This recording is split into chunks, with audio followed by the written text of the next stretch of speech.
Balik lagi di Suara dari Nesting. Kalau lo baru join, episode sebelumnya kita baru aja ngalamin perjalanan mistis di Ciremai. Dari warung kosong sampai ketemu kakek misterius di lewung datar. Nah, perjalanan kita belum berakhir. Karena rasa penasaran kadang lebih kuat daripada rasa takut. Pasang posisi ternyaman lo, pejamkan mata, dan siap masuk lagi ke dalam cerita. Setelah pengalaman horor di Ciremai itu, kita berempat, gue, Nanda, Bowo, Edo, sempat vakum naik gunung beberapa bulan. Nanda masih suka ngomongin soal suara panggilan aneh itu. Bowo sesekali bercanda, ngeledek Edo sambil nangis kejer di lewung datar. Tapi di balik ketawa-tawa kita, ada satu rasa yang sama. Pengen balas rasa penasaran. Tahun 2001 berlalu, kita naik kelas 3 SMA dan rencana baru lahir. Kembali ke Gunung Gede via jalur Cibodas. Gunung pertama yang pernah kita ceritain di season 1. Tapi kali ini beda. Kita bawa pengalaman, bawa rasa hormat, dan tentu aja sedikit trauma. Perjalanan berangkat dari terminal Kampung Rambutan. Kali ini kita naik bis jurusan Cianjur, terus lanjut ke Cibodas. Di bis suasana lebih tenang, gak ada preman kayak pas di perjalanan ke Ciremai. Tapi dalam hati kita semua nahan deg-degan. Kita tahu Gede bukan sekedar gunung tinggi. Di balik keindahannya banyak cerita, banyak energi, banyak hal yang gak bisa lo lihat dengan mata biasa. Dan kita berniat datang bukan buat menantang, tapi kembali sowan minta izin. Begitu sampai di base camp Cibodas, udara sejuk langsung menyambut. Ransel diturunin, semangat naik. Tapi baru masuk pos registrasi, suasana langsung beda. Penjaga base camp ngeliatin kita aneh. Bukan marah, bukan curiga, lebih kayak prihatin. Dia cuma bilang, kalau naik jangan ribut ya akang-akang, banyak yang nunggu di atas sana. Kita cuma saling pandang, nahan senyum, tapi jantung berdetak lebih cepat. Pendakian dimulai malam itu juga. Dan dari langkah pertama, hawa itu udah berasa lagi. Tapi bukan kayak waktu dulu. Kali ini lebih berat, lebih tebal. Seolah-olah gunung ini lagi mengamati setiap langkah kita. Oke, langsung aja ya. Kita start dari pos pendaftaran Cibodas. Beres administrasi, isi logbook, senyum-senyum maksa sambil mikir, ini serius mau naik lagi? Habis pengalaman kemarin kayak begitu, gas lanjut ke pos Tarentong. Perjalanan lanjut ke Telaga Biru. Suasana mulai berubah nih cuy. Danau kecil di samping jalur, warnanya biru kehijauan, tenang banget. Malah terlalu tenang. Tapi nanti gue ceritain soal mistisnya pas turun. Karena pas naik ini kita belum ngerasa aneh-aneh. Cuma dari jauh ada kayak bayangan putih berdiri lama di seberang telaga. Diam aja. Kita pikir, mungkin pendaki lain. Cuek, lanjut jalan. Next, Rawa Gayonggong. Nah, buat pendaki zaman sekarang belum tahu nih pastinya. Jadi di tahun 2002 itu beda banget cuy. Belum ada jembatan kayak sekarang. Masih pure hutan liar. Kiri kanan ilalang tinggi sampai menutup pandangan. Gua yang pendek hampir ketutup semua. Si Bowo yang lebih tinggi dikit masih kelihatan kepalanya doang. Terus harus nyebrang rawa, airnya sedengkul. Kalau musim hujan bisa sepinggang. Serius. Jalan pelan-pelan sambil ngangkat tas carrier yang berat, takut keanyut. Pas susur rawa itu suasananya udah berasa agak lain. Hening banget. Suara serangga pun kayak kejauhan. Kadang berasa kayak ada yang ngintilin dari balik ilalang. Tapi ya kita tahanin aja. Males parno di awal perjalanan. Sampai akhirnya napas ngos-ngosan. Kita masuk ke pos Panyancangan. Langsung break, duduk berantakan di tanah. Nesting keluar, bikin kopi seadanya dari sisa air minum. Sambil bercandaan receh lepas capek. Si Edo mulai nanya, ini kenapa awaknya kayak beda ya? Gue sama Nanda cuma lirik-lirikan sambil ketawa kecil. Santai cuy, baru pemanasan ini mah. Setelah istirahat bentar di Panyancangan, kita gas lagi. Capek masih nempel di badan, tapi semangat mau ngejar puncak bikin kaki tetap melangkah. Dikit lagi kita nyampe Rawadenok 1. Pos ini letaknya di sebelah kiri jalur. Yang paling mencolok, ada pohon rasa mala gede banget nongkrong di depan pos. Batangnya udah mulai kropos, kayak veteran tua yang diem-diem ngawasin siapa aja yang lewat. Di sini suasana masih cair. Kita malah sempat bercanda, si Edo ngelawak kalau itu pohon bisa jalan. Kita ketawa ngakak, belum sadar hawa di situ mulai berat tipis-tipis. Nafas diatur, kaki lanjut, sampailah kita di Rawadenok 2. Posnya berbentuk kayak payung gede di sebelah kiri jalan. Di seberangnya ada toilet kecil. Toiletnya model lama, tembok setengah batu, setengah kayu. Pintunya udah goyang-goyang kalau kena angin. Nah, di sini mulai aneh. Pas kita duduk-duduk istirahat, dengar suara pintu toiletnya kayak dibanting keras.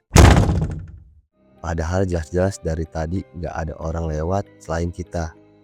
Si Edo langsung nengok ke arah toilet sambil melotot. Tadi ada yang masuk gak sih? Gue sama Nanda cuma geleng pelan. Udara di situ tiba-tiba dingin banget. Padahal tadi jalannya masih gerah. Gue ngerespon simpel aja. Udahlah cuy, mungkin tikus gede kali, sambil ketawa maksa. Kita buru-buru angkat carrier lagi, lanjut jalan. Lewatin Batu Kukus 1 aman-aman aja. Pos kecil di pinggir jalur. Tapi pas mau masuk Batu Kukus 2, kita semua otomatis kerendahin suara. Ada cerita lama katanya di pos itu suka ada yang nungguin. Malas cari masalah, kita semua kompak gak usah mampir. Cuma lewat aja sambil ngucap salam dalam hati. Bahkan Anda yang biasanya cerewet pun jalan sambil manyun nahan takut. Gak ada yang ngajak break, semua fokus jalan nunduk. Sambil doa dalam hati biar cepet lolos. Lepas dari Batu Kukus 2, kita jalan terus ke Batu Kukus 3. Di sini jalurnya makin nanjak, tapi suasananya aneh. Langit gelap, kabut tipis mulai turun. Pos 3 ini pos kecil, cuma kayak pijakan batu gede yang bisa dipakai duduk. Tapi kita kompak, cuma jalan pelan tanpa berhenti. Bowo sambil ngos-ngosan sempat bisik, "Cuy, jalannya berasa berat banget ya. Kayak ada yang nahan carrier gue." Gue diem aja, nahan pikiran aneh. Daripada makin parno, kita gas pelan-pelan lanjut ke depan. Setelah nguras tenaga di tanjakan batu itu, akhirnya kita nyampe di Pondok Pemandangan. Namanya keren, tapi jangan salah, suasana di sini malah bikin merinding. Harusnya kalau cerah, dari sini bisa lihat view kota dari kejauhan. Lampu-lampu kecil nyala kayak bintang. Tapi pas kita datang, yang kelihatan cuma kabut tebel, putih semua, kayak dunia lain. Sunyi banget, cuma suara nafas kita sendiri yang kedengeran. Nanda, yang dari tadi lumayan heboh, tiba-tiba dia jalan ke pinggir shelter, ngeliatin kabut sambil bilang, ada yang melambaikan tangan gak sih? Seketika kita semua nengok. Gue merinding. Edo langsung tarik Nanda sambil ketawa maksa. Udah lanjut, lu halu tuh. Mending lo makan roti dulu daripada liatin yang begituan. Bowo ngeluarin nesting buat bikin kopi sama teh manis. Kita semua istirahat, tapi hawanya tetap ganjil. Kayak ada yang mantau dari balik kabut. Cuma kita pura-pura cuek, pura-pura gak ngerasa. Setelah ngisi tenaga bentar, kita siap lanjut gas ke air panas. Perjalanan kita makin berat, lewatin jalur berbatu dan jalur air panas yang beneran bikin kaki serasa meleleh. Akhirnya kita sampai di kandang batu. Nggak berhenti dulu di pos air panas. Di sini kita mutusin buat break sebentar. Tapi suasananya beda. Pas lagi leyeh-leyeh, tiba-tiba terdengar suara kayak suara orang lagi nyapu. Padahal sekeliling kita cuma tanah, batu, sama akar pohon. Edo nanya sambil ketawa kecut. Cuy, lu dengar juga nggak? Kita semua saling pandang dan jawabnya cuma diem dan lanjut minum air seadanya. Gas lagi, kita jalan pelan ke kandang badak. Di sini, akhirnya kita mutusin buat ngecamp, bangun tenda. Capek, pegel, tapi puas. Sambil masak mie instan ala kadarnya. sambil ngikik kecil ngeledek suara-suara aneh tadi. Rencana kita summit ke puncak jam 3 pagi. Dan bener, subuh-subuh kita bangun, bawa perlengkapan seperlunya, tenda dan carrier berat semua ditinggal. Langsung nanjak lewat jalur yang dikenal dengan nama Tanjakan Setan. Walau nama aslinya itu Tanjakan Rantai. Dulu di atas kandang badak sampai sebelum Tanjakan Setan itu ada shelter model payung, bangku beton melingkar. Tapi katanya entah karena angin kencang atau usia, shelter itu akhirnya hancur. Gas naik, ngos-ngosan, jantung mau copot. Dan akhirnya jam 6 pagi kita berdiri gagah di puncak gede. Matahari perlahan keluar dari balik horizon. Lautan awan membentang sejauh mata memandang. Kita berempat, cuma kita yang ada di puncak pagi itu. Sepi, tenang, dan sakral. Bowo, Nanda, dan Edo itu puncak pertama mereka. Gue, ini puncak kedua. Tapi rasanya tetap luar biasa. Kita rayain dengan foto-foto pakai kamera Kodak A136. Sekali jepret berharga. Tawa kita pecah di udara dingin puncak. Tapi pas gue lagi iseng nengok ke arah timur, ke arah tower kecil di puncak itu, gue lihat dua sosok duduk santai di bangku beton bawah tower. Nggak bergerak, nggak ngelirik, cuma duduk. Dan jelas itu bukan pendaki lain. Nafas gue langsung berat, bulu kuduk gue berdiri semua. Tapi gue tahan cerita itu. Gue tahan dalam hati. Karena kalau gue bilang ke mereka saat itu, bisa jadi bukan cuma sunrise yang kita dapat. Di tengah dinginnya puncak, kita berempat berdiri berjejer, menatap hamparan awan dan langit yang perlahan berubah warna.